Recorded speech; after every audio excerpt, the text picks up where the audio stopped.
अरे हिंदू राष्ट्र, अरे हिंदुओं, अरे आरएसएस के लोगों, ये देश तुम्हारी बाप की बपौती जागीरदारी नहीं है।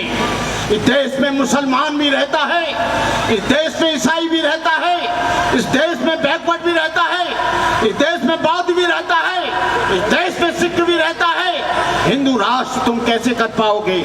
हिंदू राष्ट्र बनाने का मतलब है कि तुम्हारे लिए मनुस्मृति तैयार है, तुम्हारे पीछे झाड़ू आगे हाड़ी, तुम्हारी शिक्षा को रोक दिया जाएगा। बाबा साहब डॉक्टर अम्बेडकर ने कहा था, हे मेरे अनुयायियों, तुम्हें संविधान की रक्षा करना। यदि संविधान जिंदा है तो मैं जिंदा हूं, और मैं जिंदा हूं तो तुम जिंदा हो। संविधान जिंदा है तो तुम जिंदा हो। बहन सीमा कुशवाहा, मैं तुमसे अनुरोध करना चाहता हूं, बैकवर्ड के बहुत महापुरुष हुए, तुम ओबीसी समाज से आती हो, लेकिन जैसे ये समाज, दलित समाज तुम्हारा सम्मान कर रहा है, मैं चाहता हूं देश में ओबीसी और बैकवर्ड भी तुम्हारा वैसे सम्मान करे तो मुझे खुशी होगी। लेकिन रामस्वरूप वर्मा कहते थे, बैकवर्ड ब्राह्मण के कहने से वो दलित पर जुल्म करता है। जितना बड़ा ब्राह्मणवादी और मनुवादी बैकवर्ड है, उतना बड़ा कोई नहीं। मैं कहता हूं, जब तक जाति रहेगी तब तक जुल्म रहेगा। ये सरकार के यहाँ पर जातिवादी लोग बेलगाम हो गए। जातिवादी लोग, जो उत्पाद है जातिवाद, उसकी जड़ में एक बहुत बड़ी समस्या है। इस जातिवाद के लिए आपको मालूम होना चाहिए, आप डॉक्टर अम्बेडकर की जयंती मनाते हो क्योंकि जब सत्ता बदलती है तो व्यवस्था बदलती है। उत्तर प्रदेश में बीएसपी की गवर्नमेंट आई तो सारे लोग घबराते थे, अरे काय की ताली बजा रहे हो? संसद भवन उनका है, विधायिका उनकी है, कार्यपालिका उनकी है, न्यायपालिका उनकी है, सारा का सारा मीडिया उनका है, तुम्हारा खाक है। जो ताली बजा रहे हो, तुमको विधायिका में आना पड़ेगा, तुम्हें संसद में पहुंचना पड़ेगा, तुम्हें जो है जज बनना पड़ेगा। मिटा दो जमाने से कुनबा परस्ती, मिटा दो लुटेरों की शोषण की हस्ती, मिटा दो ये जातीयता वाली बस्ती, मिटा दो गरीबों की फाका परस्ती। ये कब मिटेगा? जब तुम सत्ता में आओगे, हुकूमत में आओगे। हुकूमत में बहुत बड़ी ताकत होती है। राजा अशोक ने 84,000 बौद्ध स्तूप बनाए। जब आप सत्ता में नहीं आएंगे, ना कोई धर्म चलेगा, ना कोई समाज चलेगा, ना समाज की विचारधारा चलेगी। मैं आप लोगों से कहना चाहता हूं, जो यहाँ 14% वोट था बीएसपी का, 1% हो गया। जो 23% वोट था वो 12% रह गया उत्तर प्रदेश में। ये कौन सा परिवर्तन है? ये कौन सा आंदोलन है? तुम लोग चुप बैठे हो, आप लोग आते हो और झाड़ू में वोट डालाते हो।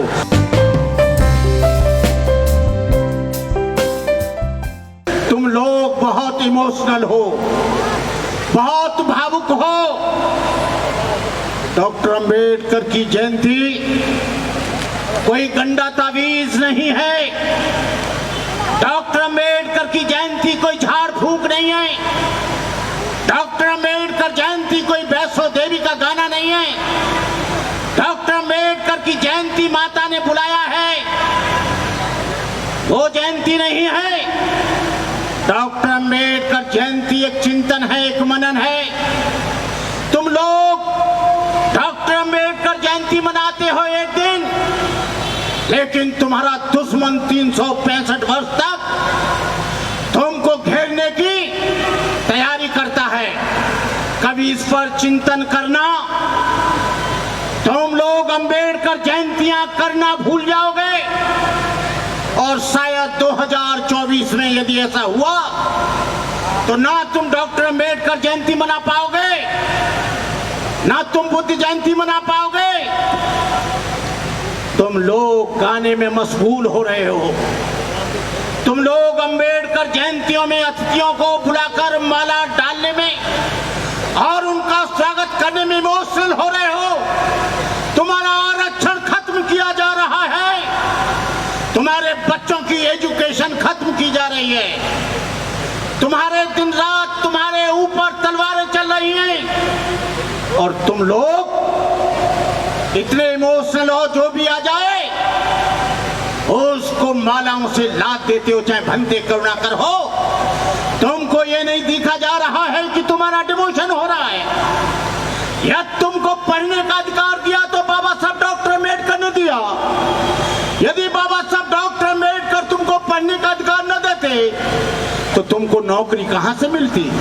तुमको नौकरी मिली तो तुम बड़े बड़े बंगलों में और बड़ी बड़ी गाड़ियां लेकर वो एलसीडी का टीवी लगाकर देख रहे हो, लेकिन तुम्हारी नौकरियों के अवसर समाप्त किए जा रहे हैं।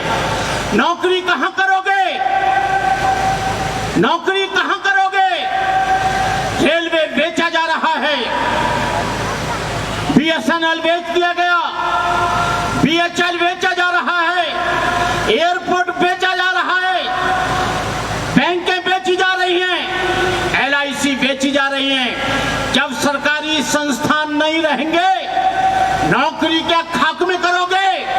तुम लोग चुप हो, डॉक्टर अम्बेडकर जयंती मना रहे हो, लेकिन तुमको इस बात की चिंता नहीं कि आने वाली पीढ़ी में जो तुम आरक्षण के बल पर जिस पायदान पर चढ़कर तुम्हारे बच्चे डॉक्टर, इंजीनियर और कलेक्टर बने हैं, उसको खत्म किया जा रहा है।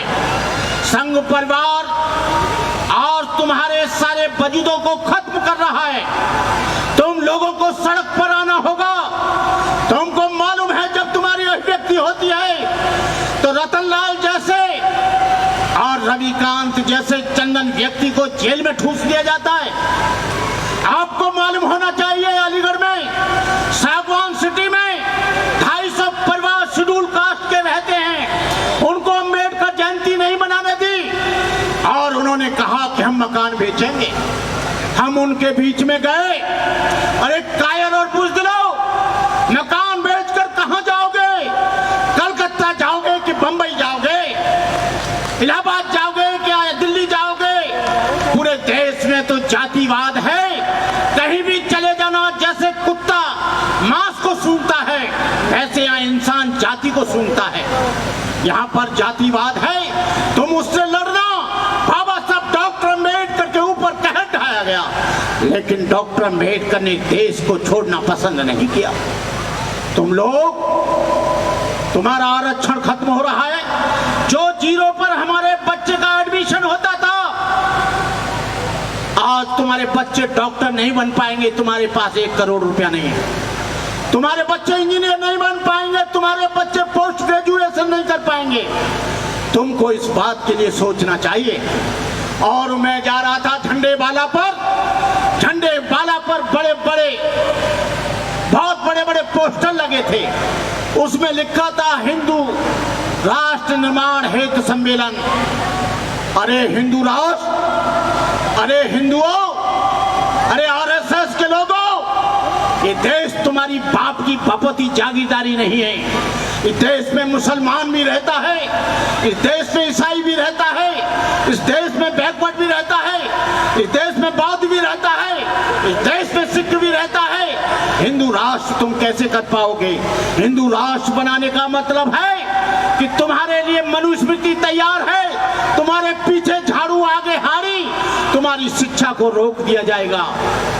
बहन सीमा समृद्धि ने 4 अपराधियों को फांसी के तख्ते पर चढ़ाया, लेकिन बहन सीमा समृद्धि ये मत भूल जाना, स्त्रियों को, शूद्रों को पढ़ने का अधिकार नहीं था। ये मेरे बाबा साहब डॉक्टर अम्बेडकर ने अधिकार दिया, जिसकी वजह से तुम 4 बदमाशों को खूनी की पद्धति पर चढ़ाया। हमारे यहाँ के ग्रंथों में लिखा है, स्त्री शूद्रो नाद्यताम सबड़े तपजत भरपूराम धारणा शरीर भेदो चाणे ज्यास छेदक सापत ताड़त पुरुष कहनता विप्र पूज गावे संता पूजे विप्रशील गुणहीना सुदन गुणगन ज्ञान प्रवीणा। ये लोग कहते हैं कि स्त्री और शूद्र के लिए विद्या वर्जित है। आज से 60 और 70 साल पहले कोई भी लड़की इस देश में वकील नहीं थी, कोई भी जज नहीं थी, कोई भी डॉक्टर नहीं थी, कोई भी इंजीनियर नहीं था, कोई भी आईपीएस नहीं था, कोई भी आईएएस नहीं था। लेकिन बाबा साहब डॉक्टर अम्बेडकर ने तुम्हें संविधान में अधिकार दिया। बाबा साहब डॉक्टर अम्बेडकर ने कहा था, हे मेरे अनुयायियों, तुम्हें संविधान की रक्षा करना। यदि संविधान जिंदा है तो मैं जिंदा हूं, और मैं जिंदा हूं तो तुम जिंदा हो। संविधान जिंदा है तो तुम जिंदा हो। संविधान में जो आर्टिकल नंबर 14, 17, 18 में जो आपको अधिकार दिया है उसकी वजह से आप यहाँ पर, लेकिन आज भी हम देख रहे हैं कि संविधान को पूरा तोड़ा और मरोड़ा जा रहा है, संविधान को पार्लियामेंट में चलाया जा रहा है, लेकिन यहाँ की सरकार चुप रहती है। आपको मालूम रहना चाहिए, रविकांत टंडन को उन लोगों ने, पांडे ने पीटा, पांडे ने पीट कर उनको, दोनों के खिलाफ एफआईआर हुई, लेकिन एबीपी के लोग, जो लोग एबीपी के लोग थे, अखिल भारतीय विद्यार्थी परिषद के लोग, वो उसको खींच कर ले गए और उसको जेल नहीं जाने दिया। जेल के बाहर गया तो वो शेड्यूल कास्ट का व्यक्ति गया। आज हमारी अभिव्यक्ति पर लगाम लगाई जा रही है। आज हमारी अभिव्यक्ति पर बहन सीमा कुशवाहा, मैं तुमसे अनुरोध करना चाहता हूँ, बैकवर्ड के बहुत महापुरुष हुए, तुम ओबीसी समाज से आती हो, लेकिन जैसे ये समाज, दलित समाज तुम्हारा सम्मान कर रहा है, मैं चाहता हूँ देश में ओबीसी और बैकवर्ड भी तुम्हारा वैसे सम्मान करे तो मुझे खुशी होगी, मुझे अच्छा होगा। रामास्वामी नायकर, बुद्ध, ज्योतिराव फुले, गाडगे महाराज, कबीर, ये सारे बैकवर्ड के महापुरुष थे जिन्होंने बैकवर्ड को सम्मान दिया। लेकिन रामस्वरूप वर्मा कहते थे, बैकवर्ड ब्राह्मण के कहने से वो दलित पर जुल्म करता है।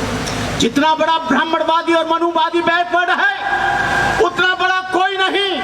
कहीं देखोगे तो कहीं गुर्जर जुल्म कर रहा है, कहीं जाट को जुल्म कर रहा है, कहीं यादव जुल्म कर रहा है, कहीं कुशवाहा जुल्म कर रहा है, कहीं लोहार जुल्म कर रहा है। इस जुल्म की प्रक्रिया को तुमको खत्म करना होगा। मैं कहता हूं, जब तक जाति रहेगी तब तक जुल्म रहेगा। ये सरकार बहुत विधेयक लाती है, लेकिन एक विधेयक ये भी ले आओ कि जो सरनेम लिखेगा और जो जातिवादी सूचक शब्द लिखेगा उसका आजीवन कारावास होगा, जाति खत्म हो जाएगी।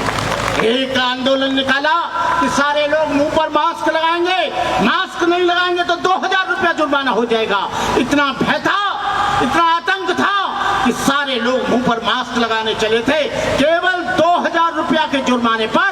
और जब 20 साल की सजा होगी तो फिर कोई भी जातिवाद नहीं मानेगा। ये जातिवाद इसलिए माना जाता है क्योंकि यहाँ पर जातिवादी लोग बेलगाम हो गए। जातिवादी लोग, कहीं बलात्कार हो रहा है, कहीं चोरी हो रही है, कहीं डकैती हो रही है, कहीं व्यभिचार हो रहा है, कहीं कुछ हो रहा है। ये केवल जातिवाद के कारण सारा का सारा जो उत्पाद है, जातिवाद उसकी जड़ में एक बहुत बड़ी समस्या है। इस जातिवाद के लिए आपको मालूम होना चाहिए, आप डॉक्टर अम्बेडकर की जयंती मनाते हो, आप बड़े बड़े गाने सुनते हो, बड़ी बड़ी ताली बजाते हो, लेकिन इस ताली बजाने से कुछ नहीं होगा, क्योंकि जब सत्ता बदलती है तो व्यवस्था बदलती है। उत्तर प्रदेश में बीएसपी की गवर्नमेंट आई तो सारे लोग घबराते थे, अरे काय की ताली बजा रहे हो, संसद भवन उनका है, विधायिका उनकी है, कार्यपालिका उनकी है, न्यायपालिका उनकी है, सारा का सारा मीडिया उनका है, तुम्हारा खाक है। जो ताली बजा रहे हो तुमको विधायिका में आना पड़ेगा, तुम्हें संसद में पहुंचना पड़ेगा, तुम्हें जो है जज बनना पड़ेगा, तुम्हें जो है अपने आप में विधायिका संसद में पहुंचना पड़ेगा, कार्यपालिका में पहुंचना पड़ेगा, न्यायपालिका में पहुंचना पड़ेगा। लेकिन आज तो सारी की सारी व्यवस्था पर बीजेपी और बीजेपी के लोगों ने, जो लोग आरएसएस के लोग हैं, उन्होंने कब्जा कर लिया है। क्या ये अम्बेडकर जयंती मनाकर तुम्हारा स्वप्न पूरा होगा? ये जागृति तो आ सकती है, लेकिन उसके लिए तुम्हें आंदोलन करना पड़ेगा, उसके लिए सड़कों पर आना पड़ेगा, उसके लिए आपको हुजूम पैदा करना पड़ेगा। मिटा दो जमाने से कुनबा परस्ती, मिटा दो जमाने से कुनबा परस्ती, मिटा दो लुटेरों की शोषण की हस्ती, मिटा दो ये जातीयता वाली बस्ती, मिटा दो गरीबों की फाका परस्ती। ये कब मिटेगा? जब तुम सत्ता में आओगे, हुकूमत में आओगे। हुकूमत में बहुत बड़ी ताकत होती है। राजा अशोक ने 84,000 बौद्ध स्तूप बनाए। जब आप सत्ता में नहीं आएंगे, ना कोई धर्म चलेगा, ना कोई समाज चलेगा, ना समाज की विचारधारा चलेगी। मैं आप लोगों से कहना चाहता हूं, जो यहाँ 14% वोट था बीएसपी का, 1% हो गया। 12% रह गया उत्तर प्रदेश में। ये कौन सा परिवर्तन है? ये कौन सा आंदोलन है? तुम लोग चुप बैठे हो, आप लोग आते हो और झाड़ू में वोट डालाते हो।